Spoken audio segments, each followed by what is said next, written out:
Siis joka kerta, kun joku maahanmuuttaja tekee rikoksen ja ihmiset täysin oikeutetusti järkyttyvät siitä ja suuttuvat, niin medialle se suuri uutinen on se kansalaisten reaktio, se suuttumus. Ja se aina jotenkin unohdetaan, se itse rikos, se, että viittaa nyt esimerkiksi tähän Englannin puukotukseen, että siellä on nyt sitten 3 pikkutyttöä murhattu.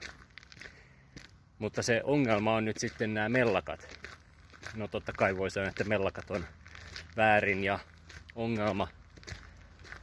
Mutta se on reaktio jo pidemmästä kehityksestä, koska kysehän ei ole vain tämä yksittäinen puukotus, vaan se, että esimerkiksi Iso-Britanniassa on vuosikymmeniä valtavat maahanmuuttajamäärät tullut maahan, rikollisuus on lisääntynyt ja tämä nyt sitten vaan toimi laukasijana siinä, että meni kuppinurin. Ja verratkaapa muuten median suhtautumista näihin nyt Englannissa oleviin mellakoihin suhteessa esimerkiksi siihen Black Lives Matter George Floyd-tapaukseen vuosia sitten.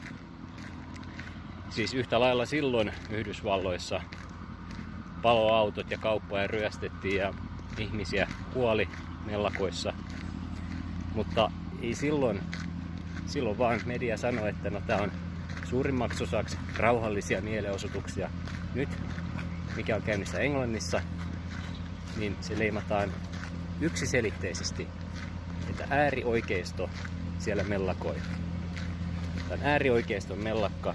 Silloin ei Yleisradiolla ole varmaan ikinä sanallakaan sanottu sanaa äärivasemmisto.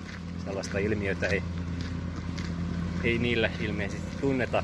Eli jos nyt pitää veikata, niin kyllä se tietynlainen vinouma selvästi löytyy toimittajista ja etenkin Suomesta, mikä on, me ollaan pieni maa, pieni kielialue, niin toimittajat on lähtökohtaisesti kaikki vihervasemmistolaisia ja se näkyy siinä niiden uutisoinnissa.